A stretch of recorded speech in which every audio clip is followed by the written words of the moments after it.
Hi everyone, it's QuickyBaby and welcome back to World of Tanks, and the Object 7032 is available for the next couple of days, but if you want to purchase it, you're not going to be able to use the gold that you got inside your loot boxes. You're going to actually have to cough up premium currency. So a lot of people are asking about this vehicle, so I thought today that I would take it out for a few helpings of gameplay and let you know my full opinion about this double-barreled tank in particular. Oh dear, that is definitely not the map that we want to be playing on our double barrel vehicles, but you know what? That is what is the dream of playing live on YouTube. I can't cherry pick the games, we're going to have to deal with it anyway.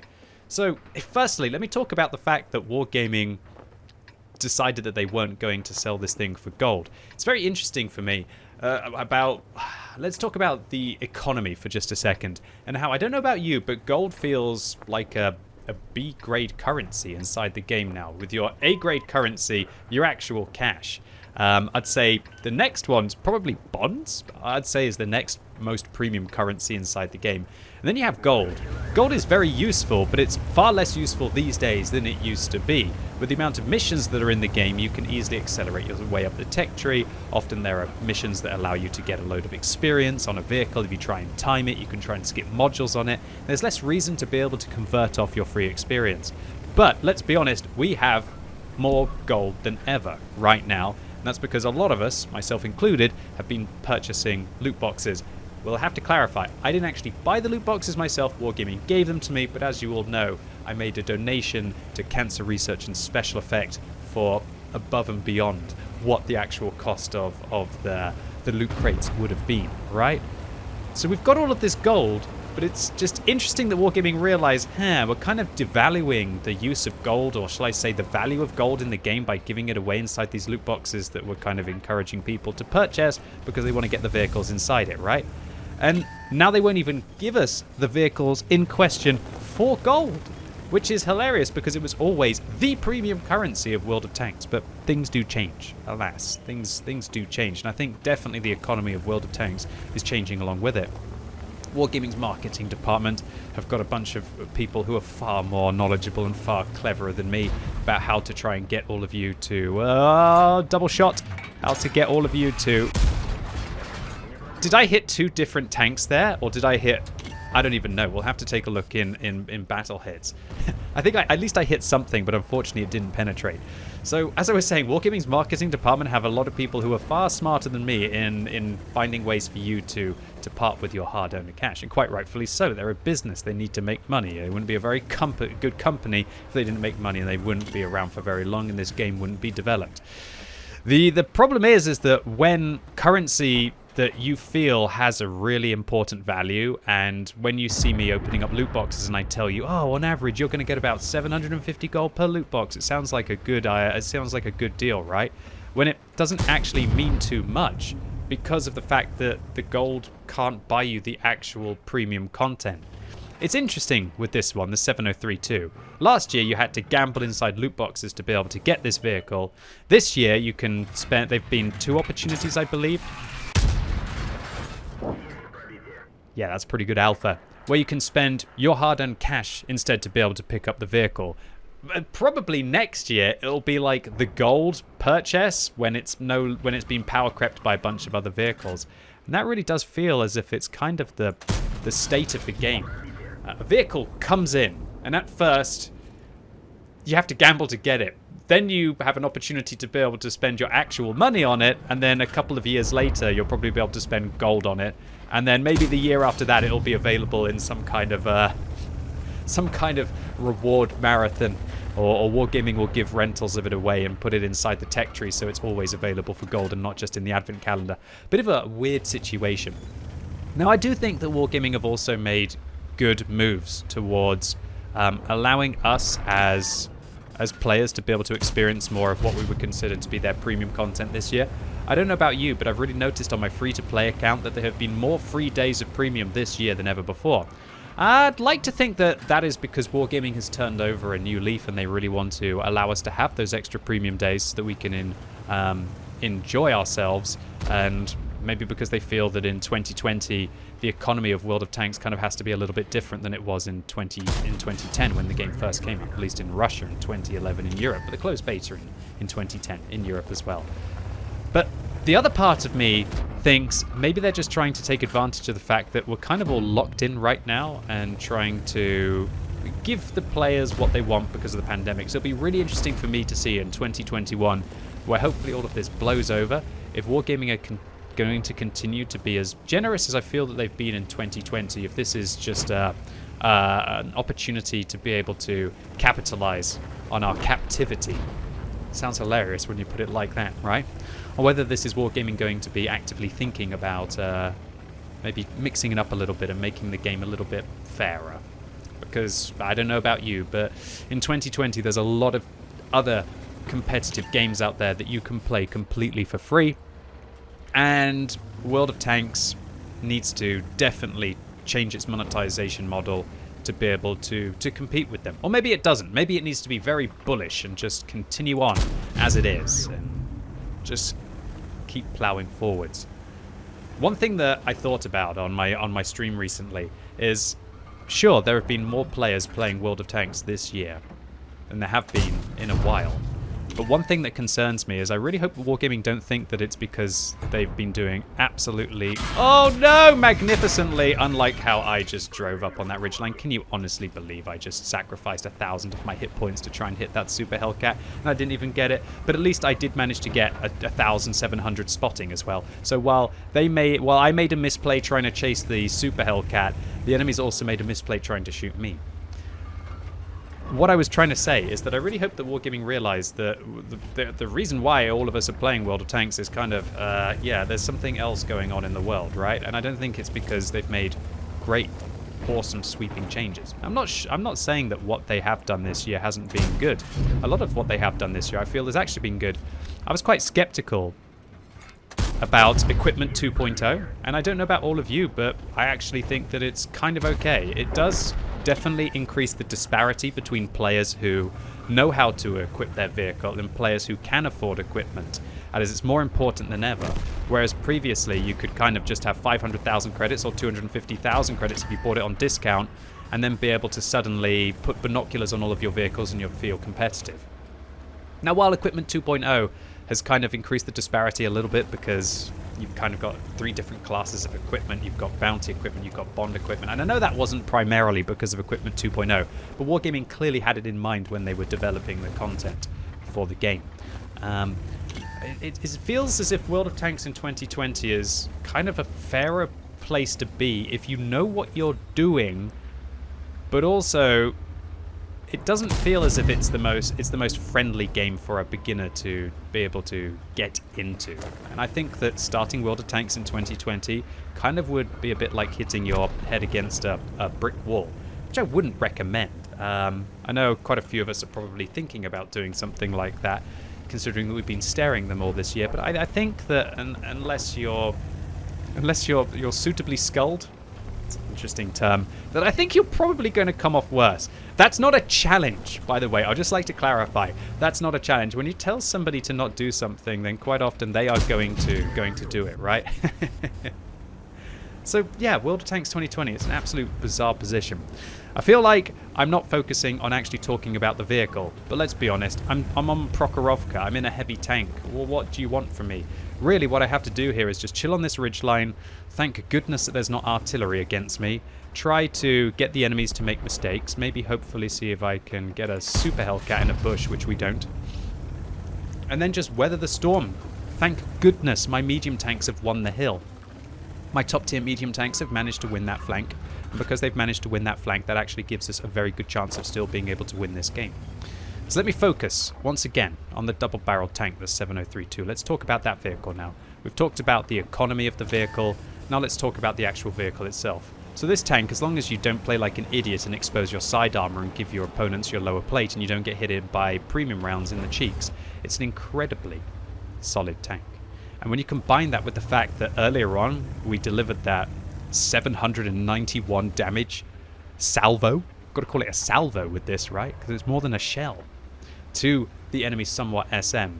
That was just absolutely sadistic what we were able to do to that player. I don't think this guy will think that I could have got the second one. Oh, it just hit the hull armor and it didn't hit the turret armor.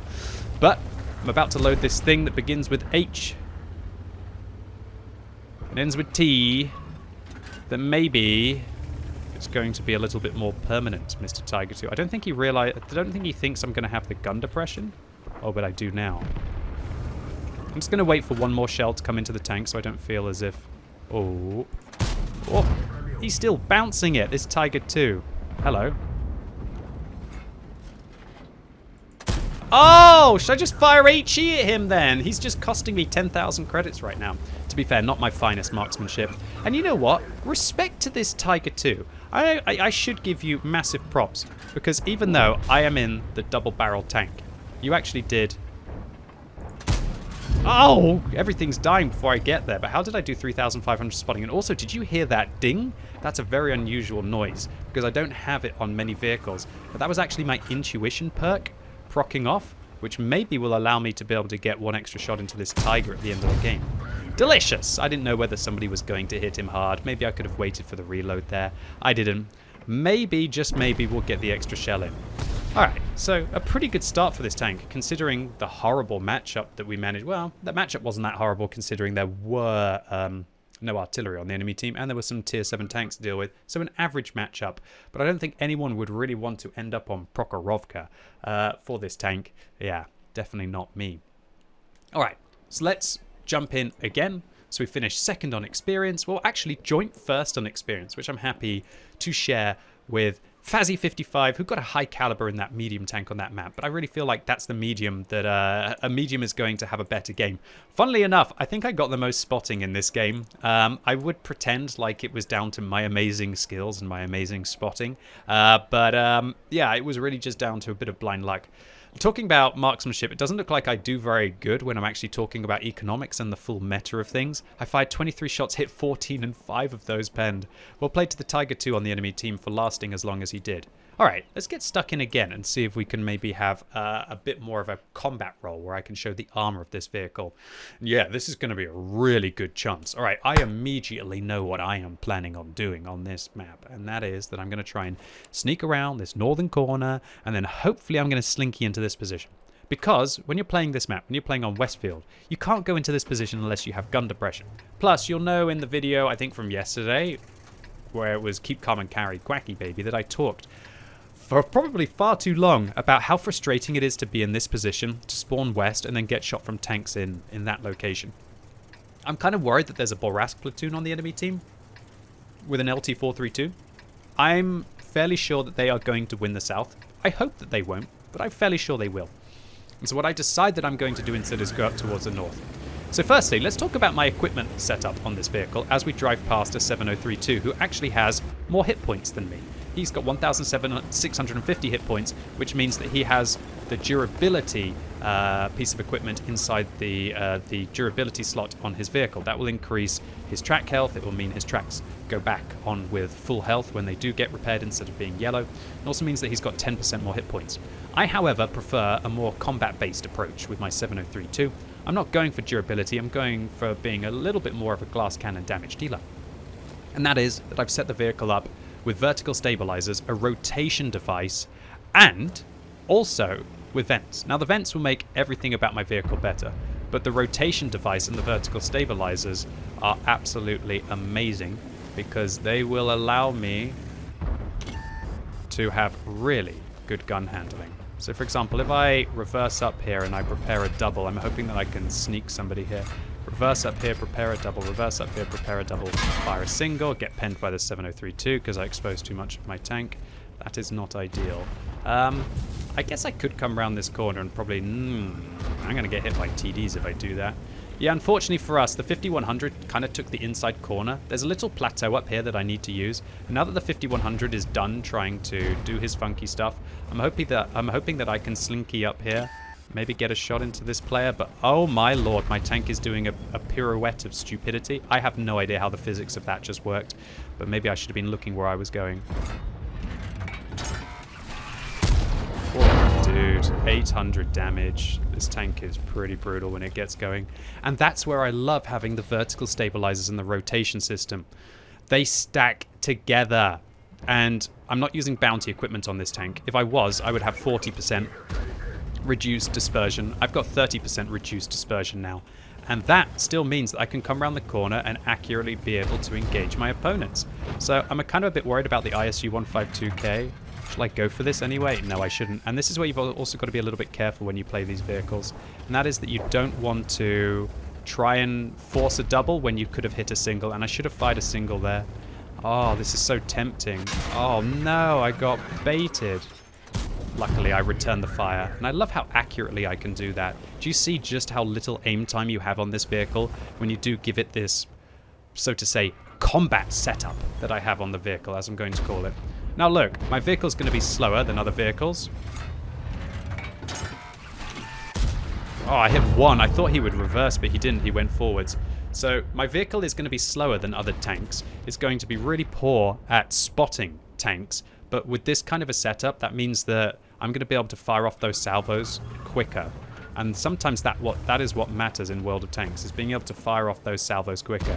Man, that 53 TP does not like me. You can see him aiming his gun right at me. There's also a load of TDs that probably want to be able to get me as well. Although that Scorpion G, is he shootable? Not really. Got to be really careful as I come around this corner. But I think this 7032 might be about to make a mistake. No, he's not. Oh, come on. Maybe I can hit these players. No, that ridge is truly in the way. Maybe I could get a clutch shot on that Basante just quickly. Oh, I'm dabbling with death. Oh, see, I'm spotted now. I got to fall back. Yeah, it's such a shame. Oh, hello. Hello, customer. What's up with this? Oh, just another single. But did you see how we were able to block the damage from the 53 TP there? So far, I'd say we got obviously lucky with the first shot, and after that we fired a lot of doubles that haven't really turned into doubles. But it's the chances. You've got twice the chance. And if you can spend the next 20 seconds just reloading, you know, relaxing, reloading, then it's very decent indeed. Very decent indeed. And I do like the kind of the double gameplay of this vehicle. It's absolutely awesome stuff. Well, I can overmatch his turret. Well, at least one of my shells will overmatch his turret. What is this?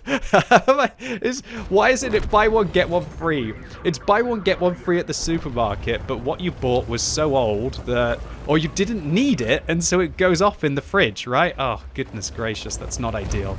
Okay, so now it looks like we're able to advance. Looks like we're able to hopefully push through and deliver the coup de grace to the enemy team. Or is it the coup de grace? I think that's how it's actually pronounced. Je suis désolé for ma français. Oh, oui, oui, Monsieur QuickyBaby. I wonder how the Google Translate subtitles deal with when I just randomly decide to switch languages. Oh, come on, we've got to get a double at the end here. We've got to get a double at the end here. We've got to get a double. We've got to get a double. We've got to get a double. So greedy. So greedy, but 600 secured. I'm going to die for it, I think. Oh, will I die for it? Will I die for it? Will I die for the greed? No, we did it. Good. At least I got a double kill for 600 damage on the ISU 152K. And really, that is what is special about this tank. It's that alpha damage. It has, I guess, the highest alpha damage at tier 8 when you consider firing both of its rounds as a salvo. The only problem is, even with great crew skills like me, and also using a premium consumable, and using vents, your reload will take you about 24 seconds to be able to play like that. That's not so good. That's just over 2 rounds a minute, and while you are hitting for 780 on average, yeah, it's not the best. So, definitely not the hero games that I was trying to achieve today in the 7032, but you did see the not super favorable situations for this vehicle, i.e., we played on Prokhorovka, had to play that kind of long-range game, and then you saw there where, yeah, it's kind of working, but it's also kind of not working. Luckily, I still release my mod pack, which you can get inside Twitch chat by using the mod pack command, so we can take a look to see exactly what happened with all of those rounds that we fired. So look at these juicy rounds. Oh yeah, that's what I want to see. That was 800. Then we hit 17032, so it looks like, yeah, I just fired a single there. The Basante shell, one went here, and clearly one missed the tank, because I thought he would go backwards, and he actually didn't. The 252U, one ricocheted off the side of the turret, and one went right in on the other side. And then the next time, one overmatches, and oh, it must have hit right on the cusp. So it's really hard to time. I needed to put my shell in right here.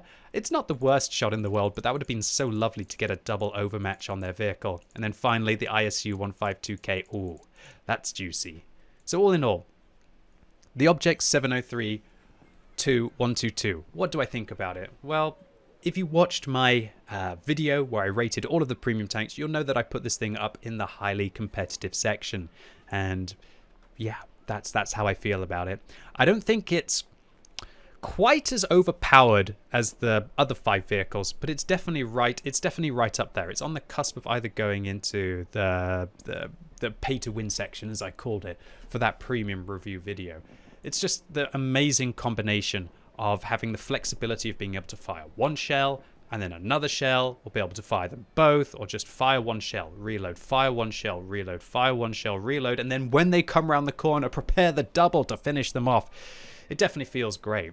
But I will also say that I truly enjoy playing the IS-22 as well, and it's actually got some of my best statistics on this account. I've only played 20 games in it, but I have been averaging decent damage. I've been getting a great win ratio in the vehicle, and I've been killing a lot of tanks as well. I think the IS-32 is actually a very, very good tech tree tank that a lot of people will enjoy, as long as you don't rely on the hull armor. And I think maybe the better players could even do better in the IS-22, whereas the players who maybe rely a little bit more on their armor and want to have something to fall back on, I think the Object 7032 will probably be the more competitive tank.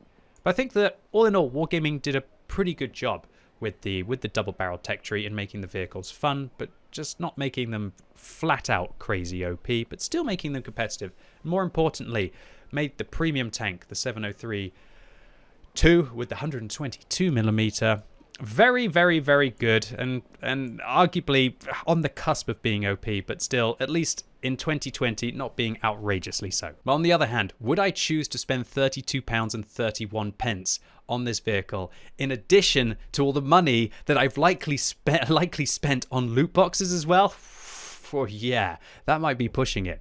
And there's definitely a reason why I've seen so much of a backlash within the community for not making this thing available for gold, but instead only making it available for real currency. I saw comments on Wargaming's YouTube videos, I saw comments on the forums, and I'd be interested to know what you all have to say in the comments down below. What do you think about the fact that the 703-2 was not available for gold? And also importantly, what do you think about the idea that I'm proposing that gold doesn't even really feel as if it's that special in the game? Is there a bit of an inflation problem? And will that affect your confidence in either purchasing gold separately or even just buying more loot boxes than you possibly might have needed in the future? Anyway, ladies and gents, boys and girls, that's it for today. Hopefully you all enjoyed this one. If you did, give it a thumbs up. If you hated it, give it a thumbs down. I'm looking forward to seeing what you all have to say in the comments down below. And yeah, nearly the end of 2020, nearly there, boys and girls. Have a lovely rest of the year. And as always, thank you so much for watching. You've been epic, and hopefully I'll see you soon.